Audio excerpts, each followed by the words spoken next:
Korma group, जो सोचता है वो करता है। आपके अपने सपनों का आशियाना। नमस्कार, भारत लाइव देख रहे हैं आप। मैं हूँ शिवांगी आपके साथ। बिहार की राजनीति में चुनावी हलचल तेज है और जैसे जैसे विधानसभा चुनाव की तारीख नजदीक आ रही है, वैसे ही चुनावी समीकरणों को लेकर अटकलें भी चरम पर है। इसी बीच जेवीसी का एक पोल सामने आया है। तो क्या कुछ है इस पोल में, आज इसी पर बात करेंगे। हमारे साथ जुड़े हैं बाबा आपका बहुत बहुत स्वागत है। धन्यवाद शिवांगी। बाबा, Times Now JBC opinion poll सामने आया है, तो क्या कुछ है उसमें? किसकी बढ़त हो रही है, किसकी नहीं, जरा बताइए।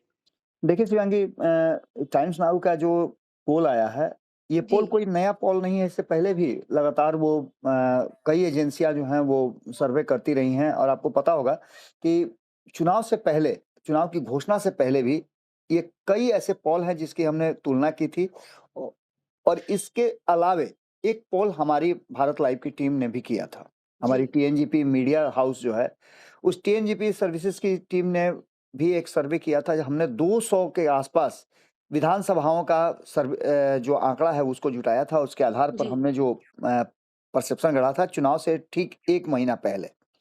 ये हमारा जो सर्वे आया था वो सितंबर में आया था। हमने जी। उस सर्वे के आधार पर सारे सर्वे को एक जगह रख करके और काफ़ी गहन अध्ययन के बाद हमने ये उसी समय स्थापित कर दिया था जब ये सारे पोल ये बता रहे थे कि कांटे की टक्कर है। और हमने 2 तरह की बातें कही थी। हमने एक तो बात ये कहा था कि यदि जो लोग ग्राउंड ज़ीरो पे अपनी बातें रख रहे हैं, उसका सीधा-सीधा लबो-लुआब यही है कि इस बार एनडीए की सरकार फिर से बनने वाली है और नीतीश कुमार मुख्यमंत्री की कुर्सी पर बैठेंगे, और साथ-साथ इस बार पिछले 2020 से बेहतर प्रदर्शन होगा। जी। आंकड़ा जो है 140 से ऊपर एनडीए गठबंधन की सीटें होंगी, और इसके आधार पर बिना किसी हिल-हुज्जत के सरकार बनेगी। कोई जी। समस्या नहीं होगी। दूसरी बात ये थी कि इस बार हंग असेंबली होगी। लेकिन उस 1 महीने के अंदर में चुनाव घोषणा से ठीक पहले जो नीतीश कुमार ने अंतिम बॉल पे लगातार लास्ट ओवर में जो उन्होंने बैटिंग की है, वो जी। काफ़ी दिलचस्प रही। अचानक से 125 यूनिट बिजली फ्री कर देना, 400 की जगह पर 1100 रुपया बढ़ा देना, युवाओं के लिए 1000 रुपया उनको हर महीने सहयोग राशि देना, जो तैयारी कर रहे हैं विभिन्न प्रतियोगिता परीक्षाओं की। महिलाओं को 10,000 रुपया उनके अकाउंट में सीधे भेज देना, 1 करोड़ से के आसपास लोगों को इसके लिए लाभान्वित कर देना। जी। जीविका दीदियों के लिए कुछ विशेष सहयोग राशि प्रदान करना, और इसके साथ-साथ अगर आप 10,000 रुपये से अपने बिज़नेस को आगे बढ़ाती हैं और उससे बेहतर करना चाहती हैं और उससे अच्छा आप बिज़नेस दिखा रही हैं, तो आपको 2 लाख रुपए तक भी दिया जा सकता है। इसके जी। बाद युवाओं के लिए बहुत सारी स्कीम निकली। 1 करोड़ लोगों को रोज़गार और नौकरी देने की बात हुई, और साथ ही साथ उद्योग धंधे को स्थापित करने के लिए नए-नए जो योजनाएँ हैं, सिंगल विंडो जैसी व्यवस्था की जाने की बात की गई। ये सारी चीज़ों ने गेम को ही पलट दिया। इसके बाद हालाँकि इस सर्वे को मैंने भी देखा है, और इस सर्वे को देखने के बाद जो इस सर्वे में आंकड़े दिए गए हैं, उस आंकड़ों से मैं बहुत हद तक इत्तेफ़ाक नहीं रखता हूँ, क्योंकि इन आंकड़ों में अभी थोड़ी-सी त्रुटि रह गई है। और ये सर्वे चुनाव आते-आते तक, हम चुनाव जिस जिस समय चल रहा है, पूरी परवान पर चुनाव है, और 3 दिन के बाद चुनाव प्रचार भी समाप्त हो जाएगा, मतदान होने वाले हैं। इस सारी चीज़ों के बीच में जो परिस्थितियाँ बनी हैं, वो साफ-साफ इशारा कर रही है कि कहीं न कहीं जिस परिस्थिति में इस चुनाव को लेकर के और इस सर्वे को लेकर के चर्चा चल रही है, उसमें एक बात तो साफ-साफ नज़र आ रही है। जी। इस सर्वे रिपोर्ट में हालाँकि एक आस तो ज़रूर बंध गया है एनडीए गठबंधन के लिए। हालाँकि महागठबंधन ने पहले ही हैंड्स अप कर दिया था, ये आपको पता होगा, क्योंकि जिस तरीके से महागठबंधन के भीतर आपसी खींचतान चल रही थी, और अंतिम समय तक जब उनके फैसले नहीं हो पाए सीटों को लेकर के, मैंने 2 दिन पहले भी ये बात बताया है कि तेजस्वी यादव ने एक बार फिर 2024 की तरह बिना अपने साथियों को कॉन्सेंट में लिए, बिना जी। सीट जी। शेयरिंग समझौते बिल्कुल। के पहले राउंड में अपने उम्मीदवार उतारने शुरू कर दिए, जिसका जी। नतीजा आपको पता है कि 121 सीटों के पहले चरण के चुनाव वो मतदान जो होंगे, उसमें 127 महागठबंधन के उम्मीदवार मैदान में हैं। तो जी। इसका जी। मायने ही समझा जा सकता है कि आप जब किसी भी युद्ध में कमज़ोर पड़ते हैं, तो आप पहले से चिल्लाना शुरू करते हैं या फिर उसमें और ज्यादा ताकत लगाना चाहते हैं। ऐसी स्थिति में इस सर्वे रिपोर्ट को अगर देखा जाए, जो times now JVC opinion poll आया है, इसमें बिहार में 243 सीटों के विधानसभा में 120 से 140 सीटें दिखाई गई है एनडीए गठबंधन को, जबकि आपको पता है कि 243 सीटों वाले विधानसभा में 122 जो है वो मैजिक आंकड़ा है, जिसको प्राप्त करने के बाद आप सरकार बना सकते हैं। जी। वहीं महागठबंधन को 93 से 112 सीटें दी गई है, जो लगभग 2020 के तरह ही है। 2020 में भी 110 सीटें और 125 सीटें आई थी। ये पूरा का पूरा जो वह चुनाव है उसी के इर्द गिर्द घूम रहा है। लेकिन इस बार मैं इस बात से इत्तेफाक नहीं रख रहा हूं, क्योंकि देखिए हर बार, पिछली बार भी मैंने बताया था, 2024 में भी सारे ओपिनियन पोल से मेरा एकदम बिल्कुल अलग पोल था। सिर्फ एक जगह दिल्ली के ओपिनियन पोल और दिल्ली में मेरा आकलन जो है थोड़ा सा गलत हुआ है, जी। या फिर मेरी टीम का आकलन जो है वो थोड़ा, हालांकि नमन जी के साथ मेरा थोड़ा सा जरूर मतभेद था।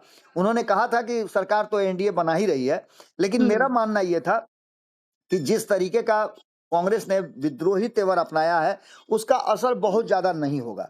लेकिन बिल्कुल। बिहार वाले मामले में मैं एकदम आपको स्पष्ट तरीके से बता दूं कि मेरा आकलन यह है और मेरी टीम का भी आकलन यह है कि जी। 140 प्लस सीटें जो हैं वो एनडीए गठबंधन लेकर के आ रही है, जिसकी चर्चा मैं बार बार कर रहा हूं। जो वर्तमान परिस्थिति बनी है और वोटिंग पहले चरण की हो 6 तारीख को, उससे ठीक 5 दिन पहले, 4 दिन पहले जो हम बात कर रहे हैं, वो एकदम समझिए कि उस जगह पर है जहां हमारी टीम आज भी लगातार ग्राउंड जीरो पर है और हमारी बात लगातार हो रही है। हम वहां से ग्राउंड रिपोर्ट से जो निकाल के देख रहे हैं, उसमें नीतीश कुमार की सीटें जो दिखाई जा रही हैं, वो सीटें बढ़ती हुई दिखाई दे रही हैं। यहाँ जी। पर सीटों का आकलन अगर हम देखें तो एनडीए गठबंधन को 120 से 140 सीटें आ रही है, जिसमें भारतीय जनता पार्टी को 70 से 81 दिखाया जा रहा है। जेडीयू को 42 से 48 दिखाया जा रहा है, जो कि पहले की तरह ही है, लेकिन जेडीयू 60 प्लस के आसपास जाती हुई दिखाई दे रही है। जी। किसी भी कीमत में 50 से अधिक सीटें इस बार जनता दल यूनाइटेड जीतेगी ही जीतेगी, ये एकदम पक्का है। ये सीटें 70 तक पहुंच सकती हैं और भारतीय जनता पार्टी अपने आंकड़े को दुरुस्त रखेगी, ये भी बातें हैं। एलजेपी को 5 से 7 सीटें दिखाई जा रही हैं। ये सीटें 10 के आसपास, मेरा आकलन है कि 10 के आसपास हो रही हैं, क्योंकि अंतिम समय में जो परिणाम बदलेंगे और लोगों का रुझान जो होगा वो बदलेगा। क्योंकि आपने देखा भी होगा कि नीतीश कुमार और चिराग पासवान के बीच में जो थोड़ा सा अंतर दिखाया जा रहा था, विपक्ष ने कोशिश की थी कि दोनों के बीच में कॉन्फ्लिक्ट दिखाया जाए, उसको पाटने का काम दोनों ने किया है।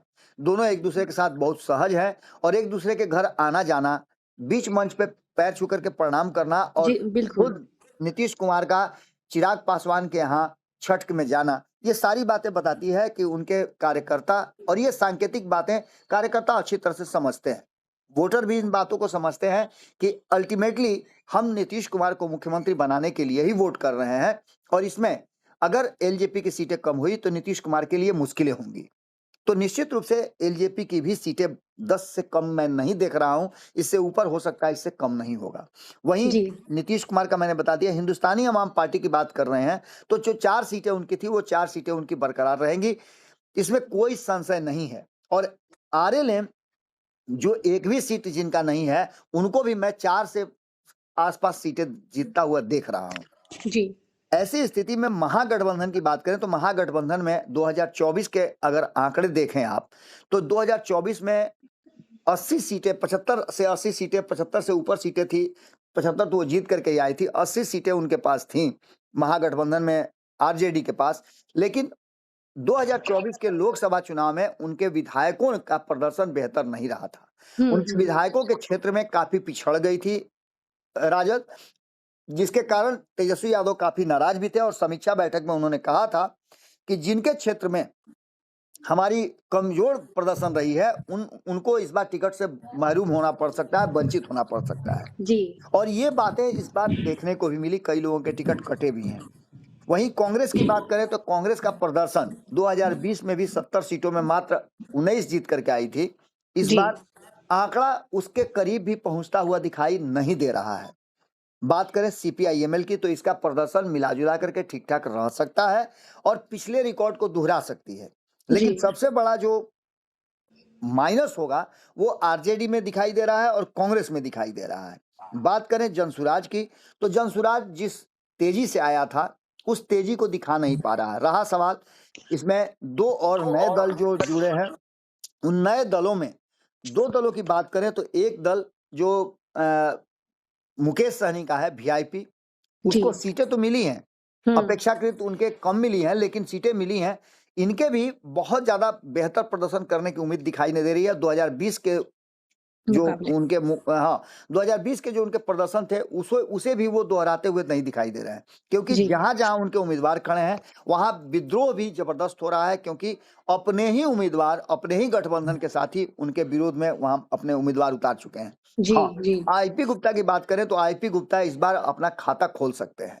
आईपी गुप्ता को खाता खोलता हुआ दिखाई दे रहा है। कल रात में भी संपादक नमन मिश्रा जी सहरसा में ही थे और काफी लंबी चौड़ी बातचीत हुई, वहां के लोगों से भी बातचीत हुई और आईपी गुप्ता से भी बातचीत हुई, जिसका लब्बो-लुआब यही है कि आईपी गुप्ता अपनी सीट बचाने में कामयाब हो सकते हैं। इसकी पूरी संभावना व्यक्त की जा रही है, यानी कि एक नया दल इस बार बिहार में अपना खाता खोल करके और बिहार की राजनीति में स्थापित हो सकता है। अब इन सभी बातों को लेकर के एनडीए को 41 से 43% वोट मिलने की संभावना बताया जा रहा है इसमें, जबकि आपको बता दें कि एनडीए को 45% के आसपास वोट मिलता दिखाई दे रहा है और वहीं 40% के नीचे दिखाई दे रहा है कि महागठबंधन को वोट आएगा। अन्य जो दल हैं उनको 8 से 10% के आसपास वोट मिलता हुआ दिखाई दे रहा है। इसमें बहुत ज्यादा अंतर नहीं है और इन्हीं अंतरों को आप पाठ करके देखती हैं, इसको अगर आप अलग अलग धागे की तरह सुलझा करके देखिएगा तो सीधे सीधे नजर आता है कि 243 सीटों में जो 122 का आंकड़ा है कंफर्टेबली जो है एनडीए गठबंधन प्राप्त कर ले रहा है। आप समझ सकते हैं कि जब परमानेंटली अमित शाह ने बिहार में डेरा डाल दिया है तो इसके मायने क्या हो सकते हैं, इस चुनाव को कितना सीरियस लिया जा रहा है और इस चुनाव का असर आने वाले लोकसभा चुनाव में और बाकी के कई राज्यों में जो चुनाव होने वाले हैं इन 2-3 सालों में विधानसभा के, उसको लेकर के किया जा रहा है। वन नेशन वन इलेक्शन से पहले बिहार का चुनाव सबसे ज्यादा अहम माना जा रहा है। ऐसी स्थिति में जो पिछले आंकड़े हैं उसमें भारतीय जनता पार्टी तो अपना जो पिछला रिकॉर्ड है उसे दोहराती हुई दिखाई दे रही है। आरजेडी अपने रिकॉर्ड को दुरुस्त करने में पिछड़ रही है, तो वहीं नीतीश कुमार अपना प्रदर्शन बेहतर करेंगे। कांग्रेस का स्थिति ठीक नहीं है, क्योंकि कांग्रेस पूरी तरह से कंफ्यूज है कि बिहार चुनाव लड़ें या फिर देश के चुनाव की तैयारी करें।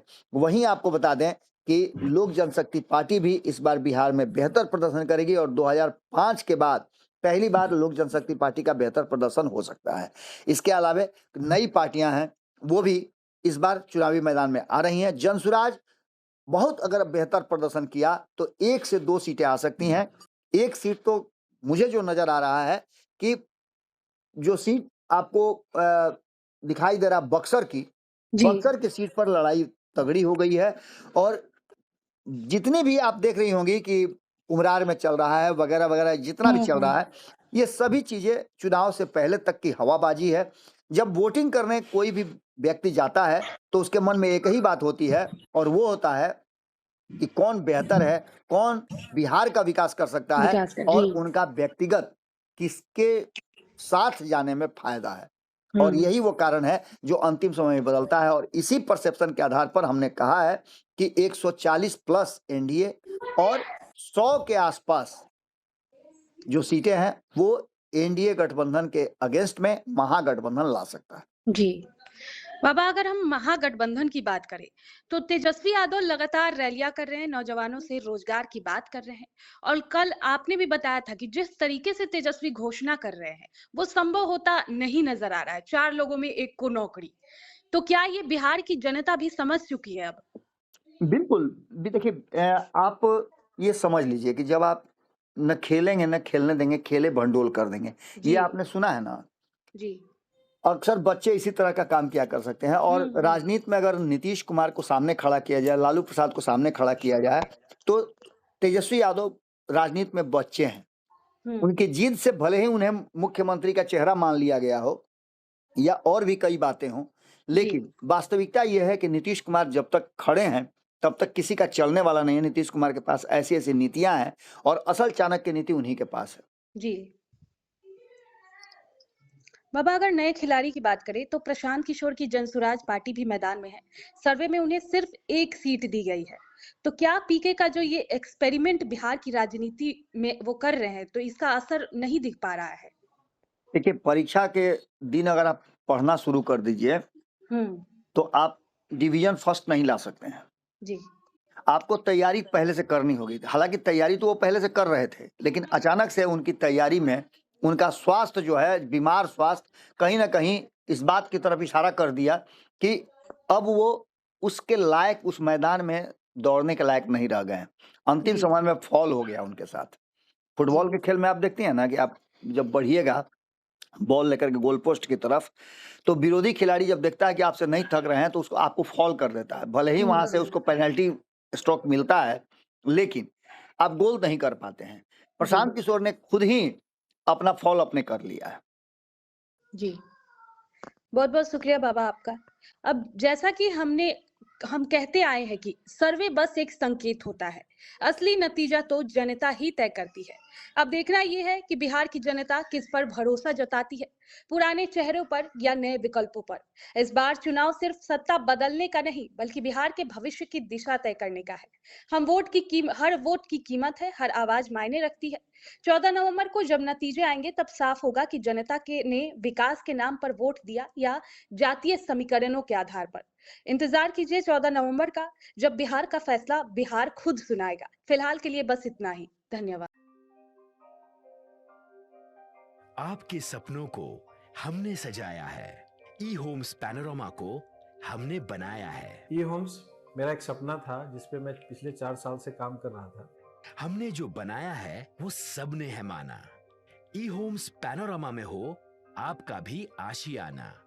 और फाइनली हमने 2021 में इस प्रोजेक्ट को लॉन्च किया। बहुत लोग अप्रिशिएट कर रहे हैं कि पूर्णिया जैसे शहर में, बिहार के, एक तो बिहार की बात करें उसमें भी पूर्णिया जैसे छोटे जगह में इस तरह का लाइफस्टाइल देना, ये सुन के हम लोगों को बहुत अच्छा लगता है। ई होम्स में हमने कुछ और भी किया है, जैसे हम जिस जगह में रह रहे हैं हमारे फैमिली सिक्योर हो, उनको सिक्योरिटी का ध्यान में रखा है। आपकी सुविधा और सुरक्षा आपके लिए खास है, ये आपका विश्वास है। इसमें आर्टिफिशियल इंटेलिजेंस का 7 लेयर सिक्योरिटी का हमने इस्तेमाल किया है। लस ग्रीन कैंपस को बनाया है। यदि हमारा बाउंड्री वाल है तो वो वर्टिकल गार्डन है। ये जितनी भी फैसिलिटी होता है एक इंटरनेशनल टाउनशिप में ई होम्स है, ये हम लोग विश्वास नहीं कर पा रहे हैं। जो भी हमारे मित्र दोस्त या जो भी हमारे बाहर के बाहर आते हैं तो हम लोगों को बहुत अच्छा सुनने को मिलता है और बहुत अच्छा क्रेडिट मिल रहा है। वो सारा हमने सिर्फ एक बिल्डिंग नहीं बनाया, हमें एक बहुत अच्छा लाइफस्टाइल दिया ई होम्स में, और मेरा एक सपना था जिसको मैं आज फुलफिल होते हुए देख रहा हूँ। ये आपका आवास है। ई होम्स पैनोरामा में अब आपका निवास है। E Homes Panorama, luxurious lifestyle redefined. Panorama group, जो सोचता है वो करता है। अगर ये वीडियो पसंद आई और वह बिहार के राजनीति और बिहारियत से सरोकार रखेनी तो सब्सक्राइब बटन दबा के चैनल के सब्सक्राइब कर ली।